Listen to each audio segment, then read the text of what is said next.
Sakshi, can you start recording? Yeah, and Reena, you can start. You can over to you. You can carry on. And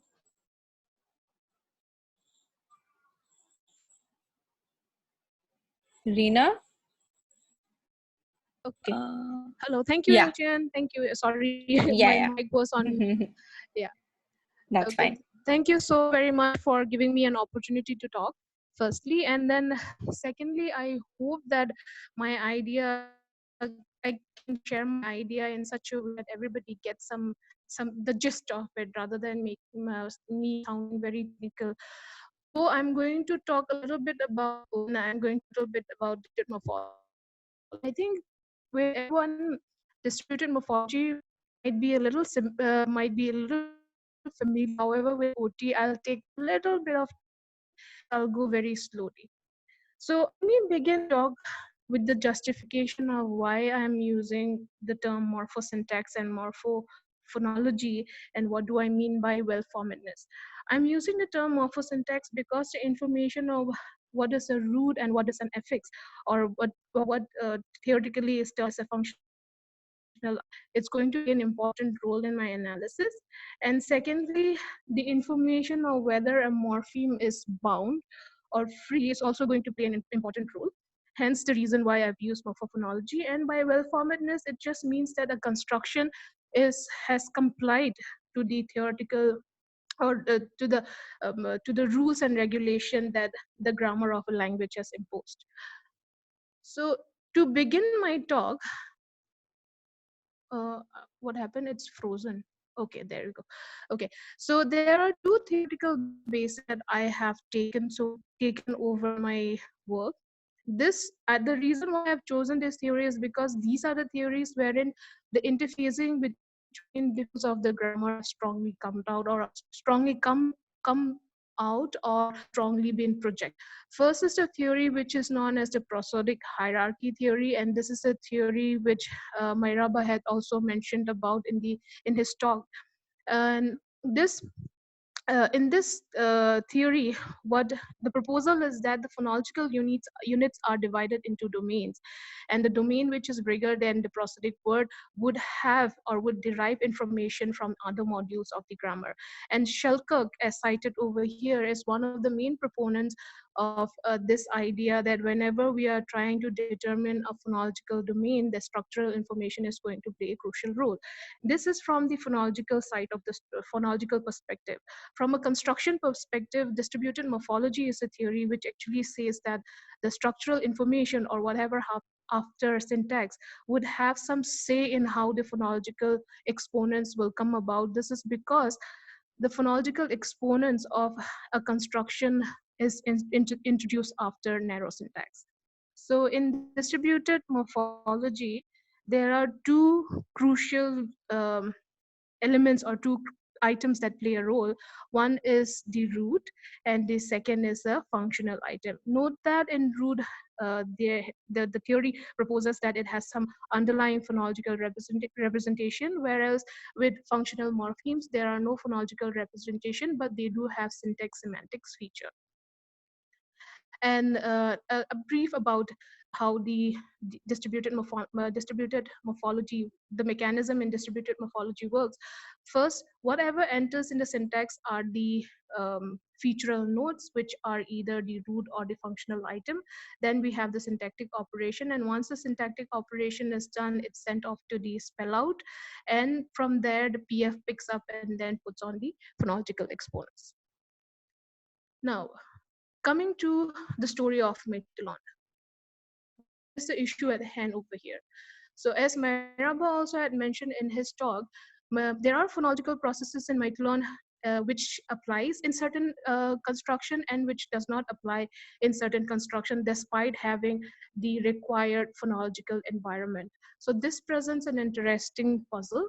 So over here for this talk, I'm going to discuss voicing assimilation, nasal place assimilation, and deaspiration. There's another phonological process which is lateral alteration, but that process needs a lot of explanation and it will take a lot of time. So in order to present the gist of my idea, I'm going to stick to stick to discussing these three processes.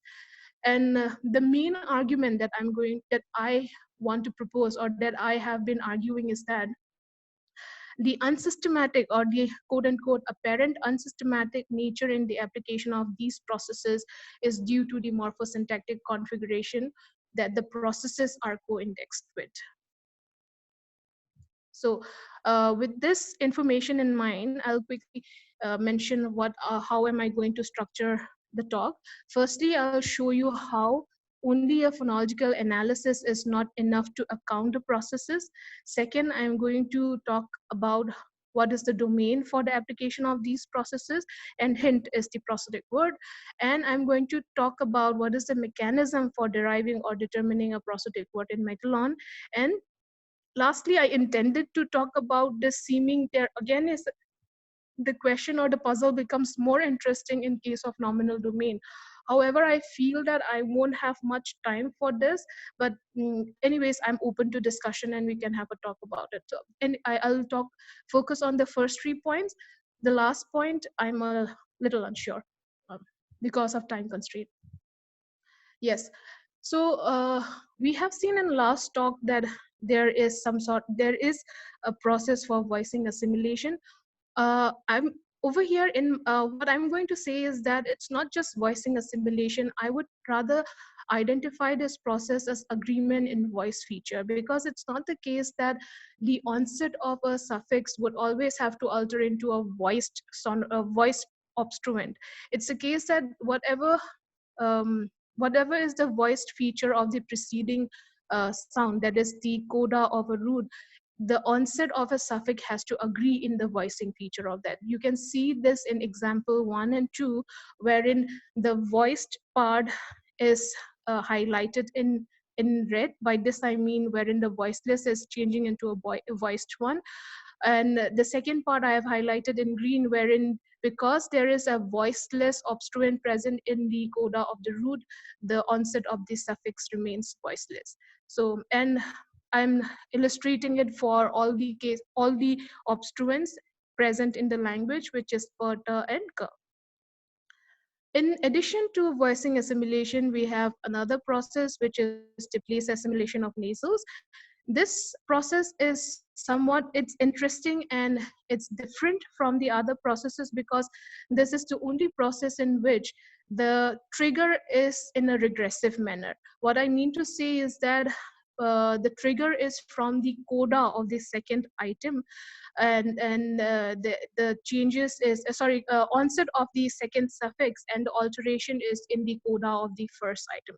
Over here I'm refraining from using the word root and affix, because this is nominal elements, and they are like in nominal compounds, the compounding can be formed either from root emerging of root and root, or from root and inflection, root and non-root like items. Then the other process that we will be discussing is the case of loss of aspiration, wherein we have an aspirated sound in the first component. Then the aspiration in the second unit gets lost. And apart from the presence of aspiration, fricative, the sh sound is another one. Sh and her are another sound which triggers this loss of aspiration. So now that we have seen the phonological processes, let us try and see how these processes can be analyzed, or can be accounted through the optimality theory framework. So the base idea is that whenever you see that there's a phonological process taking place, it is the application of that process in a language indicates that there are corresponding constraints, and those constraints are ranked high. And this is the reason, and because of the high ranking, um, I think there is another question. There's just a question by Himanga. Can I answer this? Yeah, sure. Yeah. What happens in obstruent cluster if the coda is if the coda of the first syllable is voiced? We don't have a voiced coda in the language. if you can come up with some example, then maybe, but in Mythlon we don't have voice quotas. I hope this answered the question. Okay, yeah. Then moving on. So I'll briefly talk about how the optimality theory works. In optimality theory, all the constraints can be divided into either a faithfulness constraints, which demands that, or the criteria is that there should be no change between the input and the output, and a markedness constraints, which actually demands that there should be alteration in order for the input to be in order for the input to come out as a well-formed construction. So OT is nothing but more of a correspondence relation in between an input and an output. Yangchen, can you please give me 2 minutes? I think there's some issue with my connection and the screen is not sharing. Yeah, sure, Okay, sure. yeah, great. I think, yeah, it's come back. Okay. So it's nothing, yeah, OT is nothing but more of establishing a correspondence relationship between an input and an output. So if an ident or if a faithfulness constraint is higher, then the prediction would be that there shouldn't be any change or any alteration in the output. It should come out as it is. However, if there are phonological processes that are taking place, then it indicates that the markedness is ranked higher. That means the demand for adjustment between phonological units are more rather than the non-changing of it. So for the case in hand, we have, just a second. Okay, so for the case in hand, since we know that to begin with, let's take voicing assimilation. We know that voicing assimilation or agree in voice feature takes place. So one can superficially say that maybe agree voice is ranked quite high in the language, or maybe agree voice is ranked higher than ident IO, and that is why you do see the alteration. But is that really so? Let us take a look at it through the tabular. So in order to, and another point that we have to keep in mind is whenever we are dealing with optimality theory, or whenever we are trying to come up with the constraints that work in the language, it has to be derived in the sense of we have to start from a base and then you have to keep deriving the constraints. It's not that you see of course the information will come from the data that is available to you in the language, in the sense of like when we have voicing assimilation, we do know that voicing the agreement is taking place, but what would be the opposite of it? In the sense we have ident IO as an ident IO, in the sense IO means input and output, identity as another constraint. The other constraint could be a language do not have an obstruent. So let us begin with a nonsensical word. Over here I'm using the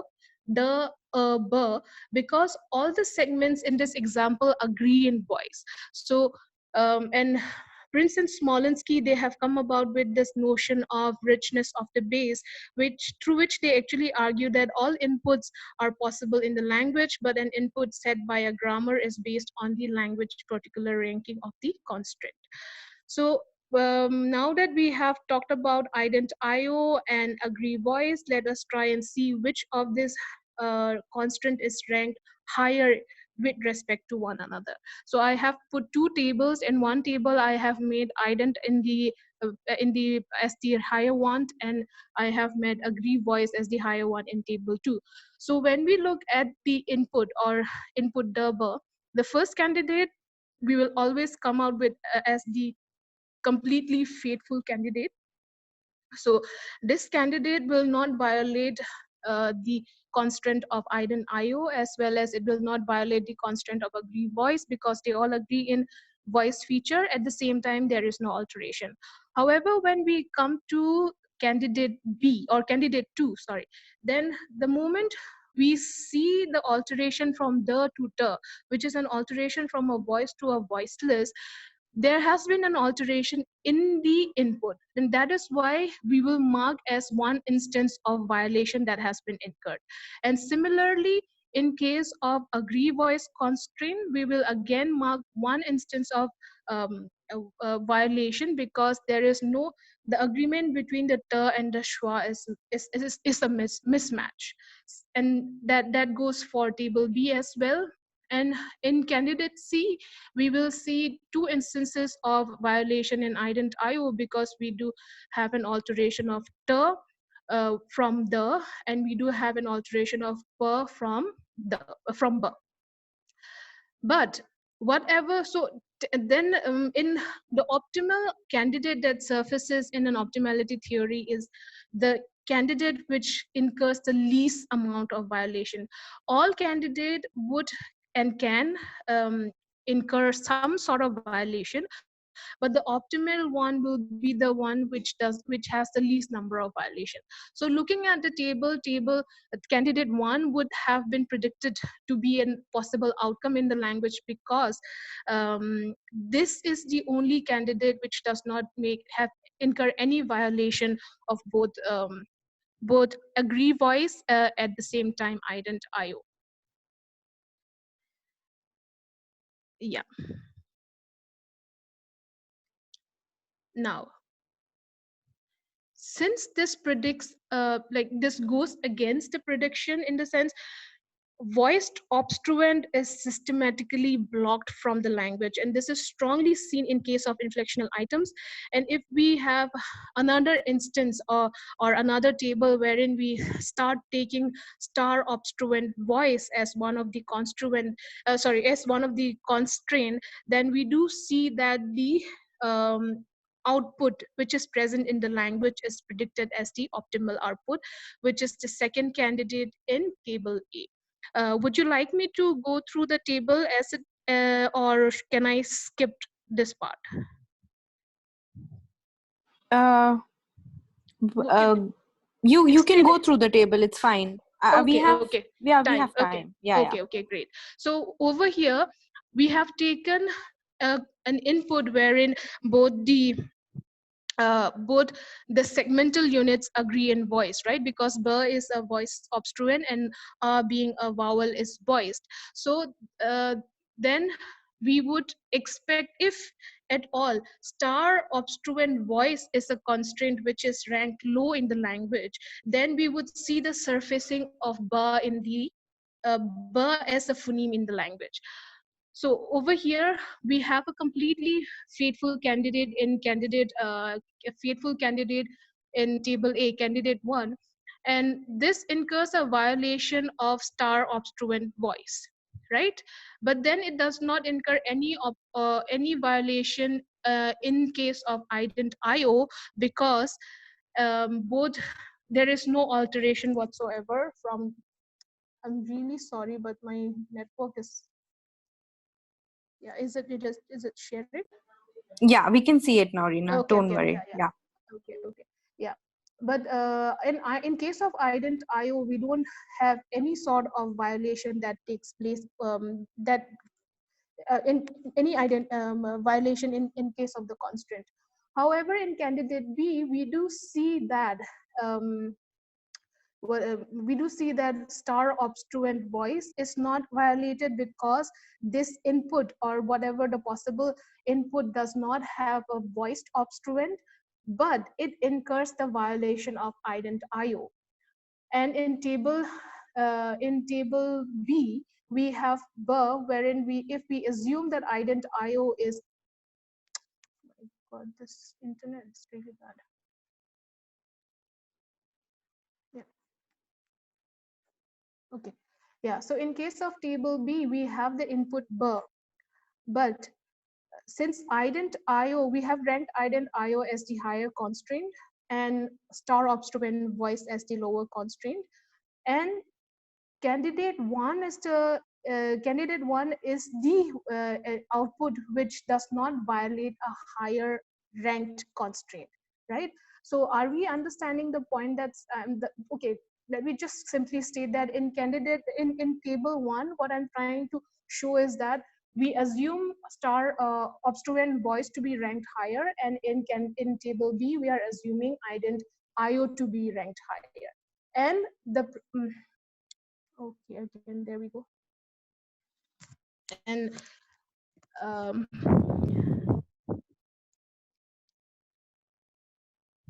I think it's still visible. Yes, it is. It's still visible, right? But yeah. Okay. So and the ranking which is there in table 1 is the one that predicts the optimal output, or the output which is present in the language. And because the language has this output as a morpheme in the language, we would assume that the ranking that we have predicted in table 1 is the right one. But this case, this ranking shows that agree voice is not the primary, it's not a constraint which applies independently. What I mean to say over here is that the constraint of agree voice is something that applies only in certain morphosyntactic environment or certain morphosyntactic configuration.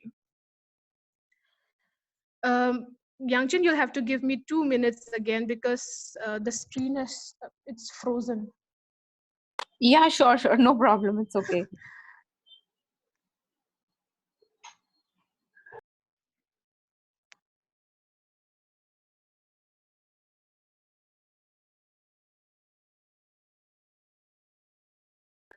Reena, you can try unsharing the content and again share it. Maybe that Yes, could I'll help. do that. I'll do that. Yeah. I think the network keeps going off. That's what. I have to type this join, right? There was a power cut.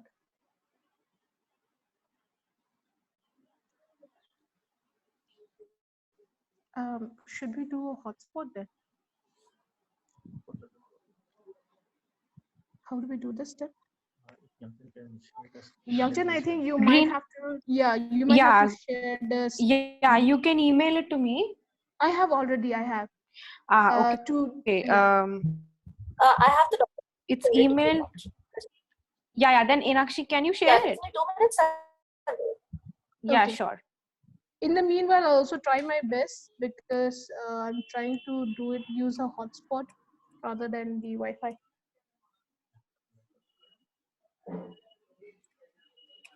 Huh.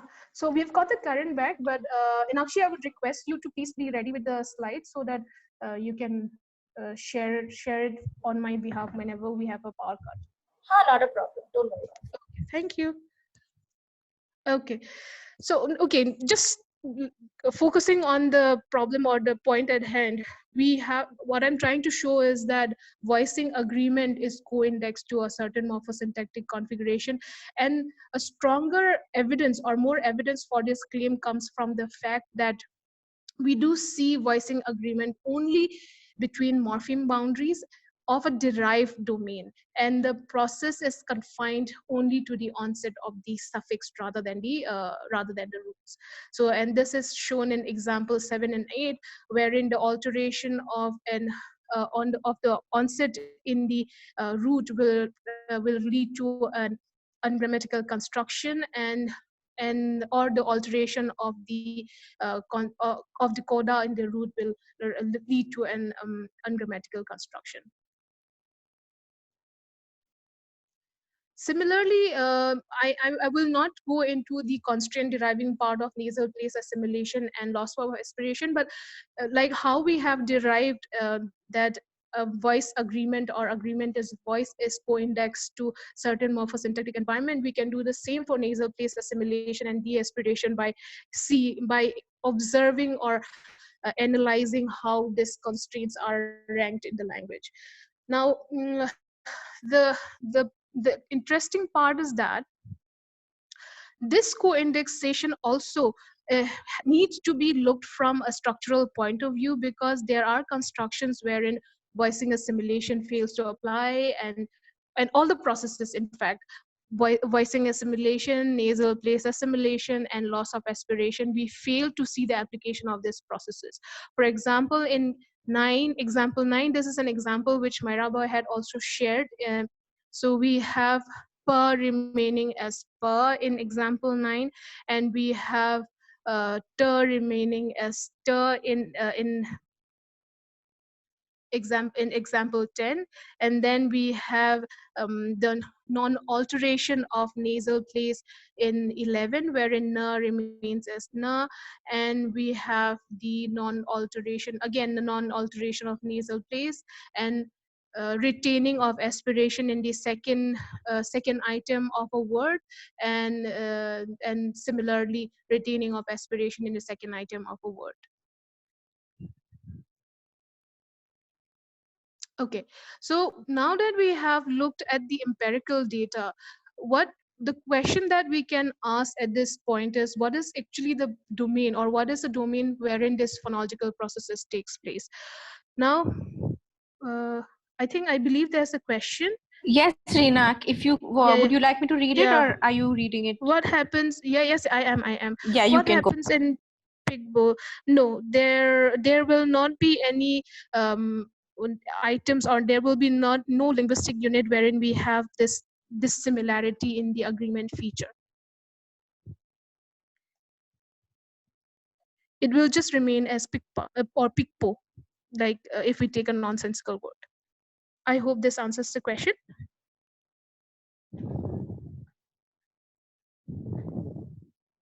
Okay, all right. So then the question is, what is the domain for this phonological process? We have seen that the processes takes place between a categorized root, and the information of a categorized root will play, this information is going to play an important role. And so the process happens between a categorized root plus an suffix, and there are a lot of theoretical argument even within the theories of distributed morphology, which states that roots are acategorical elements. They are elements which does not have a category, and then they attain or they receive the information of a category feature only when they go inside narrow syntax. So this implies that the category information is taking place in narrow syntax, and whatever is getting mapped as a prosodic domain in Mythalon has structural information. So based on this idea, I argue that the prosodic word in Mythalon are formed by mapping structural units to prosodic word, or I'm just jumping the gun here, we can say prosodic unit. And I'm also going to argue that the syntactic unit which is mapped onto a phonological domain is bigger than a phrase because it contains larger syntactic configuration, which we can see from example 15, wherein we have a detic marker, which it's a marker which exists beyond the VP domain. So like basically a domain which is outside a phrasal domain. Then we have the negation marker, and we have markers which are a little higher up in the spine, which is the aspectual morpheme. Now, then how do we derive this? What is the mechanism for deriving the prosodic word, the domain of prosodic word in Mythalon? So as I have mentioned maybe like a couple of times or maybe multiple times that one of the strong idea I derived it from the theories of distributed morphology, and distributed morphology proposes that roots are argued to be associated with phonological elements, and functional items, or the functional morphemes, inflectional morphemes to be precise, receive their phonological feature only after syntactic derivation. So this is one of the bases which will play an important, this is where this morphosyntactic the term morphosyntax is coming. And the second part is morphological conditions can alter syntactic configuration by triggering certain modification during vocabulary insertion. And this is where the notion of morphophonology is coming in. This alteration in syntactic configuration doesn't mean any change in syntactic feature. It just means morphological merger. And this sort of alteration will happen beyond the narrow syntax. If in distributed morphology after spell out, in fact, Hale and Marantz, they have actually argued for a position known as the morphological structure, and this is the place where all the morphological alteration is argued to take place. And morphological merger as an idea is strongly spelled out in Matusansky's paper. I believe it's a 2006 paper, wherein the movement is triggered by conditions or requirement of morphological features. So these are the premises that I have adopted for arguing on how prosodic word is formed in Mythalon. But for the actual mapping mechanism, I adopt the notion of generalized alignment, and I adopt the theory or the argument, the proposal of H-based theory. So generalized alignment, like just simply understand that whenever there is a category, the edge of category 1 should align with the category, should align with the edge of category 2. So for every category 1, we would have a category 2 such that the edge of H1 of category 1 and H2 of category 2 will coincide. To simply understand this, we can look at the notion of H-based theory, which says that either the left or the right edge of a syntactic category can align or can be mapped onto either the left or the right edge of a prosodic category. So how does this work in Myclone? Over here, what I'm going to argue is that the left edge of a categorized root is mapped onto the left edge of a prosodic word, and I argue that this mechanism is the reason why all the inflectional items get merged onto the prosodic, merged onto the prosodic word or the prosodic domain formed by a categorized group. So if I have to break it down further, what I'm arguing is that whenever there is an interfacing between between syntactic morphosyntax or syntax and phonology, the crucial information is this category head. So whenever you have a category head present, then whatever is the complement, the left edge of the complement will get mapped onto the left edge of a prosodic word. Now, this syntactic tree, I have written it over here in the non-tree format. So we have to focus from the morphological merger step over here. When we have this root and the determiner, this nominal item and the determiner being a morphologically bound morpheme will look for a host, and that is why it will require merging, or it will require movement of this item to be attached with the host. And this argument goes on for the second nominal item, the second D over here, and similarly it goes for the verbal item and the aspectual marker, which doesn't have a lexical category information. So then what happens is, when vocabulary insertion takes place, these suffixal items are the one which will receive phonological exponents or phonological element. And because the root comes equipped with phonological units, the alteration or the adjustment that one would predict would be in the domain of the suffix. And that is why we would see voicing assimilation taking place on the onset of this suffix. So, and the prosodic mapping is such that we have the left edge of this categorized noun root forming one prosodic word, then again the left edge of this categorized noun root forming another prosodic word, and the left edge of this verbal categorized root forming another prosodic word. So what is the prediction? What is the domain of the phonological processes? So the domain for the application of phonological processes will be between the categorized root and the suffixal items. And this exactly is the reason why we don't see voicing assimilation taking place in the adjective that we had discussed in that Mairaba had discussed in his talk.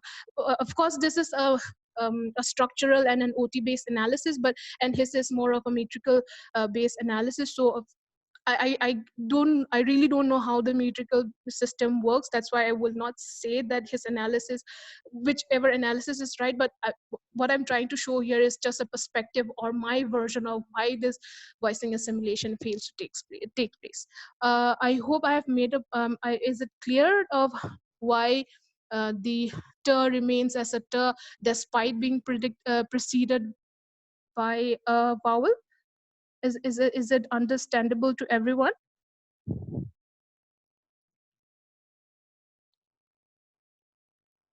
Okay, all right, great. Then, yeah, then let's move on. Okay, and the same analysis or the same mechanism also helps to explain why we do not see either voicing assimilation or no loss of aspiration taking place in this compound. For example, we have this compound oil waste. over here we do not see any deaspiration taking place. We do not see voicing assimilation taking place. It's because look at the structure over here. We have a categorized noun over here and another categorized noun over here. So when we look at the mechanism of marking a prosodic word, then each edge, the left edge of each unit, will be marked as independent prosodic domain. So this in turn will form, or this in turn will place each element into two different prosodic domains, and no phonological processes will take place, because as we have seen so far, phonological processes take place only in the domain of prosodic word. I believe Miraba has a question. Yes.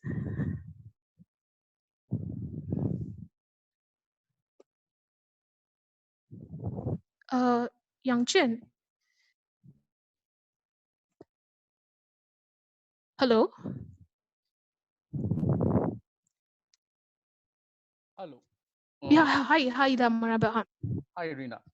Yes. I think this is going fine with whatever it is.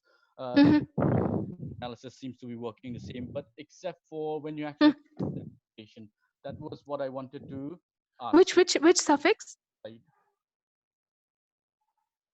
Hello. Dhamiraba, I completely lost your voice. Can you guys hear each other? Yeah, we can. So the previous slide. So when you were actually considering the aspiration, because this here it's fine because it syncs. Both our analysis are in sync. It does not matter. Yeah, because the metrical structure is also predicting the same thing. Okay. Morphology is predicting, except when it comes to the aspiration. So are you actually considering the aspiration to be the previous one? This one? No, the previous. These are going down further, right? The previous one. Which one? This one? No. I think this was way further ahead. Okay. For example, when you were using the notion of where deaspiration, where aspiration is being applied, or when you use this, when you were using that notion of aspiration as being suffix, or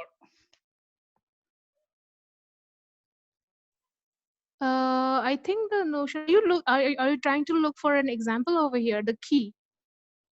Further down. Hello? Yeah. Next slide.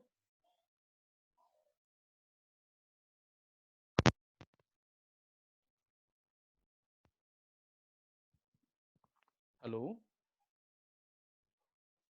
Hello.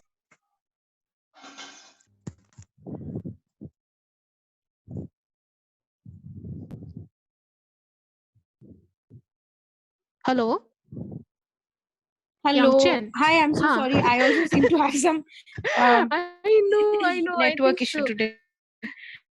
Yeah, but I Miraba, I think Miraba, we've lost connection. Miraba, because his mic is on, but Dhamiraba, we can can't you hear him. please repeat the question, because I completely lost you in between. Yeah. Can you give me the next slide? The next slide. Okay. This one. So the one after this. The one after this. This one. Then the next is this. It's not moving. Is it not moving? Is it? This is slide number 11. So slide number 12. Slide number 12. I am sharing it. Okay. So this is number 13. Maybe 13 is also fine. So when you're using this notion, so the aspiration. ASP aspect. Yeah. No, this is ASP aspect. Okay. Okay. No, fine. No. This is a syntactic category. Sorry, I should have mentioned this. This is an aspectual projection. Perfective aspect. Yeah. Oh, right. So then that's fine. Yeah. Okay. Because yeah. I completely take your point, because I should have clarified it. Sorry. Oh, right. Fine. Yeah. Okay. Yeah. Okay. So then I'll move ahead, and yeah. Now the interesting, or the puzzle gets a little deepened, if I may use the word, for the case of nasal place assimilation, because in this, we do see that the interaction is between two roots, and at the same time, we do see that this is a compound. So technically, we would predict that this two forms two independent domain. However, again, like today, while I was making the slide, I had certain questions, but anyways, I'm going to share the analysis that I have argued in my thesis over here, but I feel that I definitely need to rethink this analysis, because the assumption would be that since there's a process or there's an alteration that is taking place in the coda of the or coda of the first root, we would assume that some sort of interaction or phonological interaction is taking place between the two items, between the first categorized root and the second categorized root. So it will not be enough to say that the two forms two different domain, and it will just not be enough to say, well, in my thesis, what I've argued is that because the interaction is taking place between two categorized elements, the phonological information of what is a root and which one is a more stronger phonological position starts playing a role. And here I had adopted the notion of positional faithfulness that was argued by Lombardi 1999, wherein she says that the distinction in phonological strength of onset versus coda plays a crucial role. So what the point is that whichever segmental unit exists, the segmental unit that exists in a stronger position or the more marked position, they will be associated with higher faithfulness, and this is the reason why that unit will trigger alteration rather than being triggered for alteration. And this is the reason why the onset of the second root starts playing an information or starts playing a crucial role, and it's triggering the assimilation in place with the coda. And mind you, that still in this example, we do not see the case of voicing assimilation, because na is clearly a voice consonant and pa is a voiceless consonant. And what I had argued over there is that because this two again forms two different prosodic word, uh, that's a reason why you do not see the voicing assimilation taking place. Maybe if I stretch my idea and say that this two element combines and form a phonological phrase, and that's the phonological phrase is the domain wherein we have nasal place assimilation, it could work. But I would like to look a little deeper into it before making a conclusion and on before making any claim. Yeah. So far we have looked for about voicing assimilation, where it applies and where it fails to apply. We have looked at how nasal place assimilation work. Now lastly, we'll discuss about deaspiration. And in this case, I'm going to focus only in the domain of verbal items, because deaspiration is another process which clearly takes place in nominal compounds, and that compound needs an entire different story altogether. So to begin with, we have I have considered 4 directional markers in the language, which is sin, tho, th, and cut. And I'm going to check only the th and k, because of course this th phonologically it's just one sound. And to illustrate how they in the sense the verbal item along with the directional marker forms a unit, I have shown it an example 18 using just the verb carry. Yes, positional faithfulness Beckman is another paper that I have argued, but somehow there was one point which I kind of didn't agree with, and I can't seem to recall it right now. And that's, I think Beckman has some sort of difference from that of Lombardi's, and I can't seem to recall it. But with my proposal, with not proposal, the idea of devoicing that Lombardi had clearly shown in terms of German examples, it really helped me analyze it. So I've used Lombardi's rather than Beckman's. I can't seem to recall it, but there was some issue with me adopting Beckman's proposal. Yeah. So we have pusin, which is carry in, putho, carry out, then putha, and pukhat. Now, interestingly, the language Metalon has independent detic marker which encodes directionality apart from this directional markers, and those two markers are lu and la. And in example 19, we see the alteration of la to rhoticization again because of this voicing, because of the phonological process. And over here, when we have this detic marker, the information is that the action has taken place, but this action, or yeah, whatever action that has taken place, is away from the point of speech. And the case which presents a puzzle, or it created a puzzle to me, was co-occurrence of both the directional marker and the detic marker were perfectly fine. So it did not result into ungrammatical construction, firstly, and secondly, it did not bring out an enhanced directional information. Rather, what the information that got enhanced in the construction wherein we use both the directional and the detic marker is that of the spectral, some sort of an spectral information about the action being completely over, um, as we can see in example 20, wherein we have both the thok and the lu. So then the question is, why is that the language allows two directional marker without adding any information? And secondly, why the redundance? Why would the language allow to have, or let this redundance occur?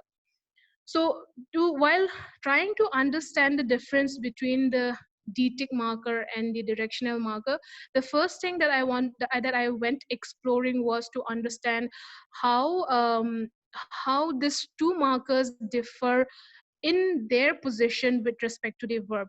The other possibility that I looked was from the case of phonology, which is actually seen in the in the case that we do see this deaspiration taking place. This shows that the verbal item and the directional item is occurring within a phonological domain. Yes, I think there was a okay, no question. I thought there was a question. Yeah.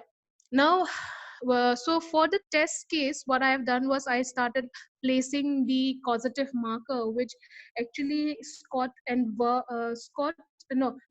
Scott 2002, I believe, had argued that they can be placed in the small v position.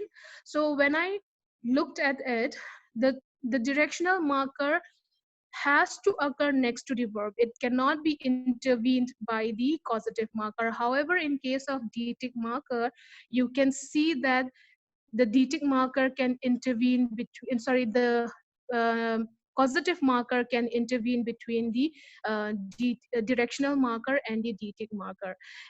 And from this data, what we can learn is that the causative marker, being a unit which occurs outside, or which occurs at the small VP domain, this indicates that the detic element occurs beyond the VP domain, and the directional marker occurs within within the VP domain. So again, there were multiple test case that I have tested out, but I'll come straight to the analysis. And in the analysis, what I have argued is that I have adopted Ramchand's first phase syntax analysis, wherein she argued that the verb which have only directed motion interpretation must combine with the path P. And when we look at the interpretation part of it, the directional marker in Meithelon strongly encodes the direction or the path through which the event took place. And this is the reason why I adopted Ramchand's proposal and argued that the directional marker originates under path head. And path head, again, this is when Butt and Scott was analyzing the light verb construction in Hindi and Urdu, they have actually shown how this verbal element or verbal domain can be further broken down into process, result oriented verb, and this process verb is one of them, one of the levels in which the verbal element can be broken down into. So the argument is that the part P gets selected by a process verb, and the path head moves up to V because it has some sort of verbal uninterpreted verbal information. And gets incorporated. So what we have over here is that this movement that has taken place between, or what the incorporation that has taken place between the verb and the path is a movement that has taken place within narrow syntax. But when we look at morphological merger, I am just showing it over here. So in fact, the movement, you can see it in this construction. So when we look at morphological merger, we just see them as adjacent items. However, the movement that takes place between narrow syntax and morphological merger will have repercussions in the sense that there is some sort of information encoded in it.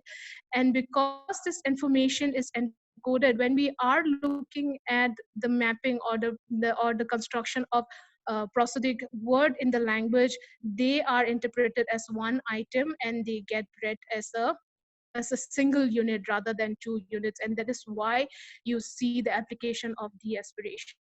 In fact, this embedding of prosodic word or a prosodic unit under a prosodic unit is something that Shelkert had recently come about with the notion of recursion in prosodic domain. Initially, there was a lot of debate about whether recursion can happen within a prosodic domain or not. But she identifies this recursion as in terms of major and minor, and it can happen in each of the domains that's present within a prosodic unit. It can happen in terms of prosodic word, it can happen in terms of phonological phrase, and so on. And what I'm trying to argue over here, yes. I think Miraba has a question. Okay, yes, please. Miraba, you can come in and ask it. Hi, Reena. I'm back Hi, again. yeah. So I think, have you seen my analysis one, my thesis? You have argued them to be in case of compound-like construction, right? Yeah, so I have actually argued them to be exocentric verbal compounds, because we still have all the directional morphemes that we are actually using. They are also, I would rather call them, they do exist in the lexicon per se even now also, because tokpa in itself is a verbal category. Yeah. Oh, this is in fact a question that I was asked when I was making this presentation. So in fact, what the argument that I had come over here is, if we don't have this verb, if we don't have this tongue over here, the part information will come about. In fact, that is an analysis through which I came about with adopting this light verb construction, because that is one of the main test case criteria to see whether this light so-called directional marker is acting like verbs. And one of the tests is that all the light verbs occur as independent verbal unit. And in Mythlon, in fact, all the directional markers, they do in fact occur as independent unit. And this analysis that I would present is that the path again would move to the v head, but because there is no just a verbal item or a verbal information over here, it will get interpreted as a main verb rather than just the path information. So the same, and the other thing is what you actually observe this is in the tonal process. So because in compounding, what you observe in Metalon is that there's a phonetic upstepping that happens when you have a compounding process. Then there's actually upstepping happens, and you can observe in all these items that you actually see. So this is one of the things that I actually posited. If this is a structurally a weakened spot, because of deaspiration, it's being weakened. But in the tonal domain, it is still a place of strength. So there, where the interaction of the strength phenomena is being noticed, especially when you do have a weakening alienation process undergoing. But and also when you have in the tonal representation, it's still very it's a position of prominence. So this is where this is one of the things that I've been trying to Okay. Yeah, that will be very interesting. I would like to learn more of it because I have not really touched the tonal part. And there would be a follow-up question that I have in my mind. So when if you're arguing that this sort of a process is taking place in a compound wherein you have this weakening of the position and all, then how would you argue or how would you analyze the compounds wherein you do not see any the application of any of these processes? So there is no weakening, no upstepping, or is there any tonal interaction that takes place over there, but we do not see it in terms of segmental processes? Exactly. So that is why I was actually being concentrated. When I analyze it, I actually limited it to exocentric verbal compounds. For example, the Tauti example is actually The now which example? Tauti, the oil. The Tauti, huh? Okay, basically outlier, right? So it's a noun compound. But then we have, I think I do have some examples wherein we do not. Well, I'll give you an example. Yeah, please go ahead. So, what about Wakok? But then we will not see an example over here because glottal, fricative and aspirated consonant are the ones that triggers deaspiration, right? It's actually a spread glottis. So the feature that actually is shared is spread glottis feature.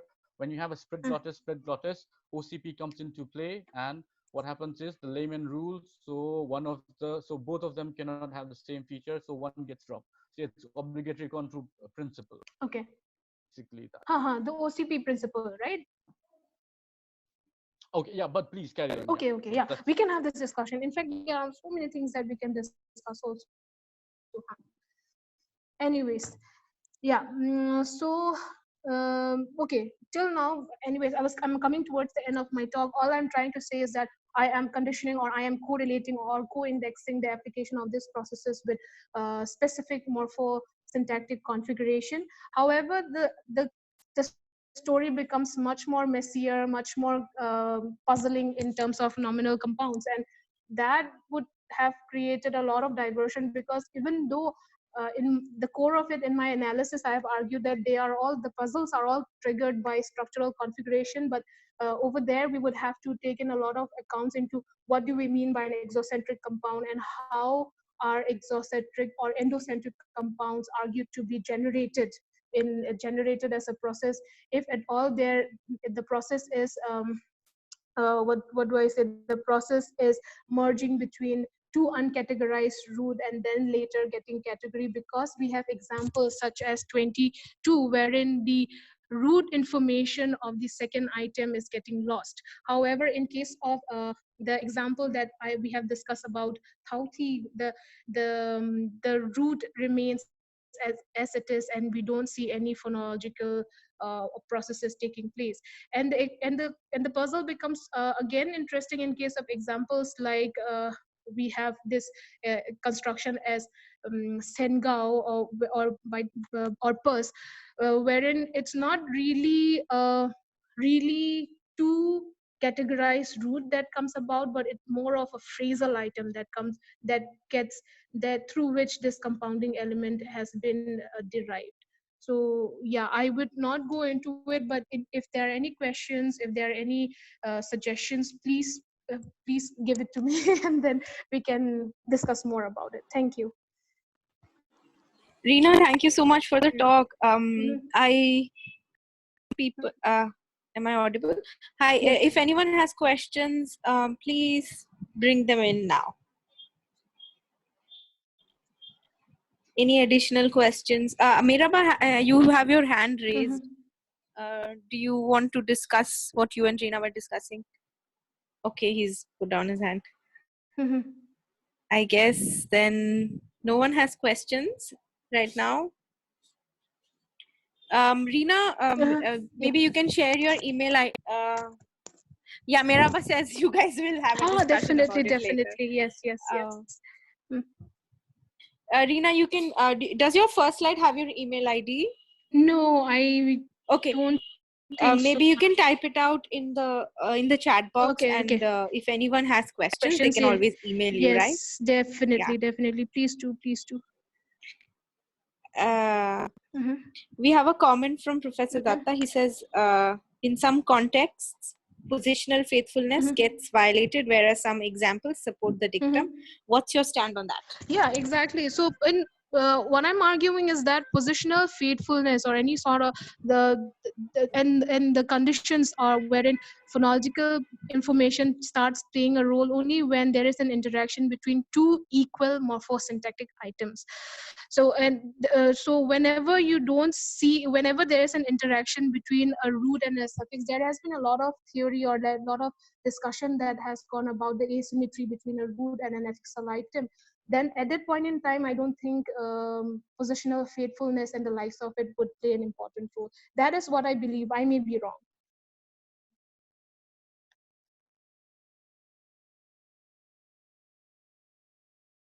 I hope I answered this question.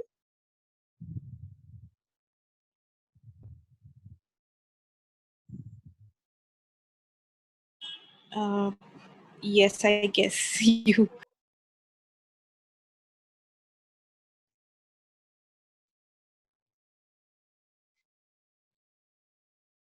Yes, that is what I would like to. That is what I would like to make a claim on. At least till the study that I have done so far, I don't know what my position would be after I look more into it. But at the moment, till the study that I have done so far, this is what I strongly believe in.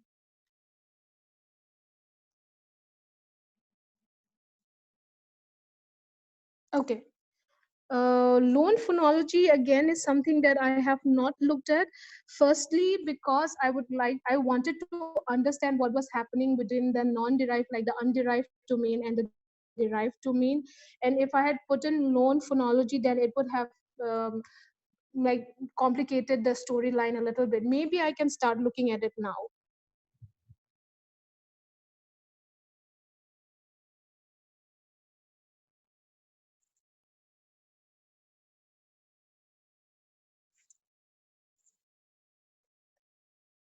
Thank you.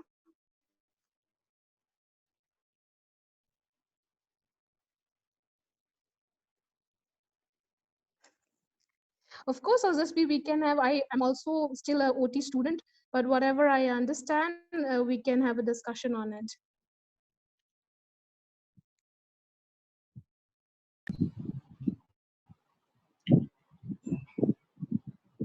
If anyone has any more questions, you can quickly ask them. Reena's email ID is in the chat box. Yes, please. Okay, I guess yeah, I guess people don't have questions anymore. Reena, there are lots of thanks pouring in. Thank you for giving me an And opportunity. thank you so much for agreeing and to come and give us a talk.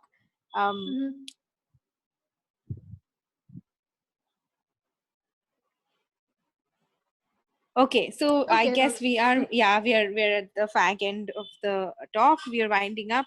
I believe talk is day after tomorrow, and we hope to see you there. All the talks are uploaded on the Zoomdemic 2 playlist of the Fling YouTube channel. The handouts are available on the Fling website. Please do check them out if you want to go and revise any of the previous talks. If you want to have a look at Reena's talk as well. And we'll see you in the next Zoomdemic session. Thank you. Okay. Thank you, Reena. Thank see you. Bye. See you. Bye-bye.